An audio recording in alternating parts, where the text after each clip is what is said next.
Hello, Church. Good morning. My name is Lynn, and I'm from the Philippines. Morning, church. I'm Nick. I'm from South Africa.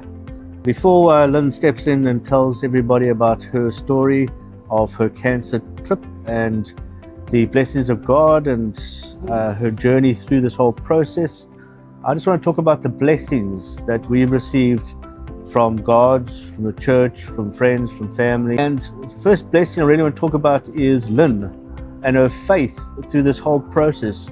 She's been very positive, and through everything that she has done, she's always talked about Jesus.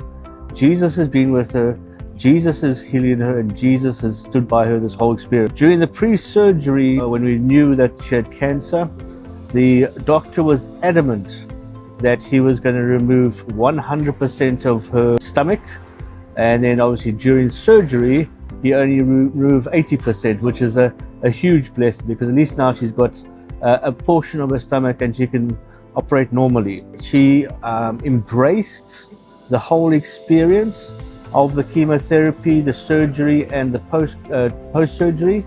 It was almost like she kind of just embraced it and accepted it and just said, God's got this in control. So it wasn't fear or doubt or anything like that, but she decided she would embrace it and live through it. During the surgery went very well. There was no complications. Obviously, she only had 80% of her stomach removed because the cancer was inside her stomach. And post-surgery, the doctors talked about 10 days recovery. It was meant to be 3 days in ICU, and we only experienced 2 days in ICU. It was meant to be 7 days in the normal ward, and it was only 4 days. So God reduced that time, the healing time, from 10 days to 6 days, which is a huge blessing. God's prophecy that was told to us before Lynn went into surgery. A friend of ours, Roxy, while many people were praying for Lynn, actually prophesied that Lynn's treatment plan would change post-surgery. And she didn't elaborate on exactly what would change, but she just said it would get longer. So that when the doctor came to us and actually said to us that he is changing the surgery from 4 chemotherapies post-surgery to 2 chemotherapies and 10 immunotherapies.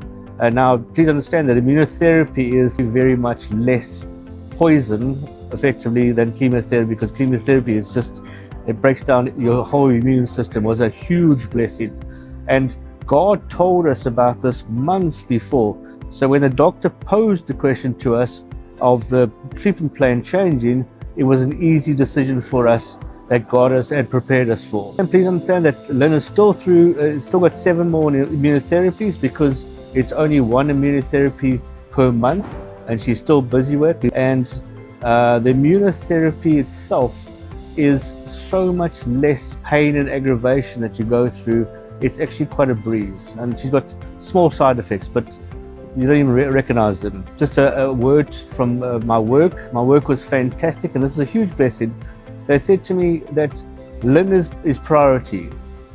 You need to make sure that your wife is looked after, and they allowed me to go to all the chemotherapies, all the immunotherapies. When the surgery happened, I was there at the hospital. Obviously, I continued to work during that time. The priority from my work was a huge blessing. They just said, go and support your wife. And they knew me, so it was a case of, they knew I'd still continue to work, but go support your wife. Giselle, her brother's girlfriend, immediately when the surgery was completed, she came and spent 1 month with us from Abu Dhabi, and she took that as a holiday, and she came and looked after not just Lynn, but me as well. Looked after the house and looked after us. And likewise, Lynn's sister flew out from the Philippines with her son, and they've been with us for 2 or 3 months now, and they've been fantastic. Those support and support from the family and friends has been unbelievable. And I'd like to get on to prayer, because prayer is a huge thing. The whole of this church that we've just joined, we joined in June last year, and it's now September, and we found out in February this year that she had cancer. The support and prayer we received from the church was phenomenal. The eldership I'd like to mention specifically the women's ministry. They have been unbelievable with Lynn. They've phoned her. They come around to the house. Hey, we're coming for tea. We're going to pray for you. They've been exceptional. Our city group, I know it's a life group or a small group, but the city group, as they call it here, has been fantastic. They've prayed for us. They've supported us. They've phoned us. They send us messages. That is a huge blessing. Random people in the church have walked up to us and said, we're praying for you. We've got you in our prayers. And we don't even know who they are, but they've just come up to us and said, we've got you in prayer. And that to me is phenomenal. People around the world are praying for us, praying for Lynn. The churches around the world are praying for us. People that we don't even know around the world are praying for us. And I just want to highlight this specific prayer to everybody to understand that corporate prayer is phenomenal.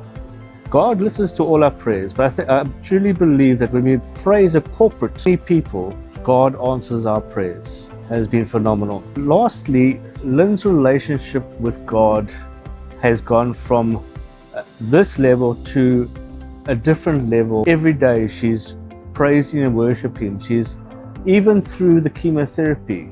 Every morning she's praising, worshiping, she's loving God, she's reading the Bible more, she's even got confidence to pray in our city group, which to me has just kind of personified the relationship she has now with God. So she had a relationship, but now it's just that much more stronger. And through this, because she embraced the whole experience of the treatment and the surgery, now she can really see God's work in her life. And I think that kind of sums up most of the blessings, and there's many more blessings that we experienced, but I'm sure my wife can elaborate and give us her side of the story of what she went through. Just last February I was diagnosed with cancer, and first it's just like, of course I would thought that I have cancer because I'm thin, then just like instead of when I hear the doctor tell me that I have cancer, then just like I don't focus on the negative one. Instead, I give myself to Jesus.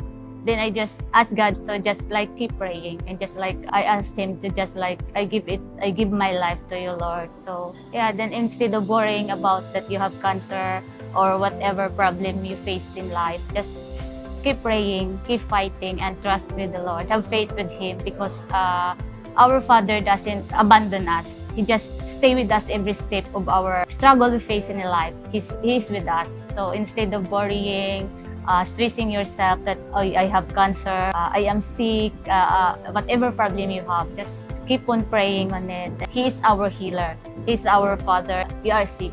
Because that's when I'm just having my treatment or chemotherapy, I just enjoy it. I don't worry, or I don't mind it. Just like, I just enjoy every moment of it. I don't really feel like I have cancer, because I trust with the Lord. I have this, I'm having chemo. Sometimes there's really bad days, but I don't focus on it. Instead, I'm just like, if I feel bad, I just keep praying.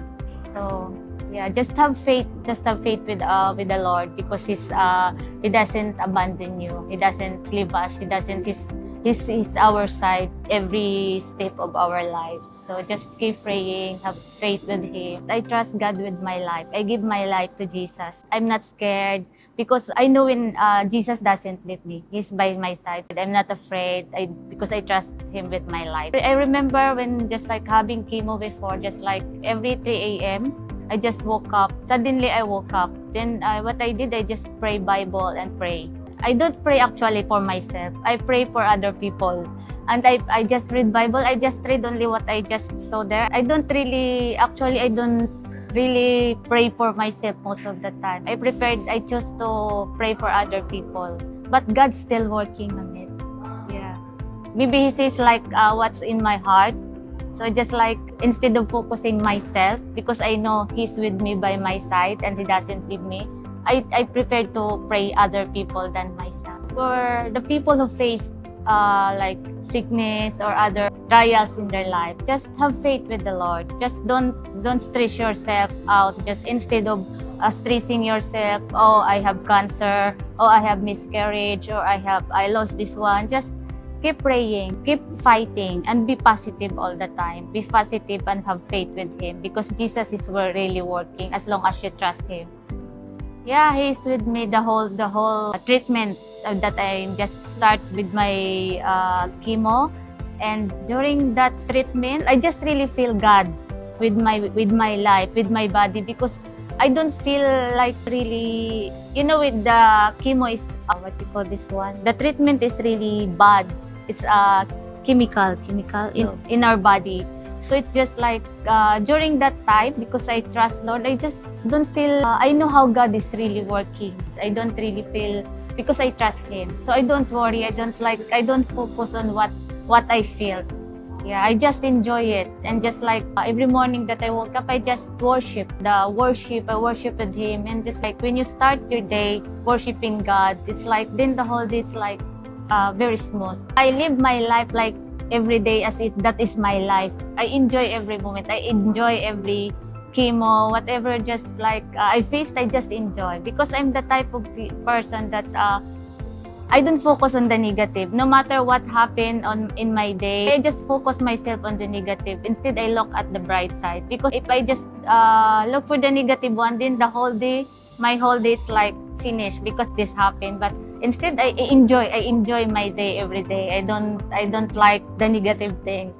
And I keep praying. I just pray whatever I feel, I pray. So yeah, Nicholas supported me in just like his presence all the time. And like after chemo, it's 4 days to 5 days for me to just back to normal life, But he's with me. Even if I stay in the bed the whole day, he was with me there. Whatever food that I eat, the doctor, you can eat this one. He eat the food, but even there's no taste. No, because for the couple, you need to be team. So just like we are team all the time. He's always beside me. Whatever I eat, whatever there's no taste, and every surgery I have, chemo, he's always by my side. It's like he never let me alone go there. He's by my side. Even just like only just the doctor get my blood, he's with me. I never go there alone. It's just like very supportive. The most important thing is, no matter what, and it's easy to say the statement, but it's a bit more difficult to actually act it out in your life, is put God first. Yes. Put God first in everything you do. And you kind of say to yourself, what would God do in this situation? What would Jesus do in this situation? Our whole role here is to become more Christ-like. And what would Christ do? So in the support and in the treatment and in the whole process of whatever you're going through, is that 100% from the wife, 100% from the husband, and you give each other everything. You first give to God, and then you give to each other, and then the rest of the family and dogs, cats, whatever else you got.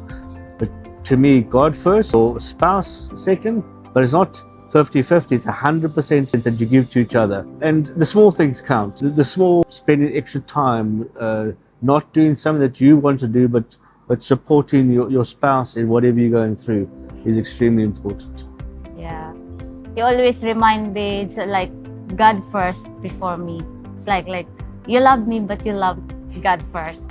Then just like we support each other. We just support each other.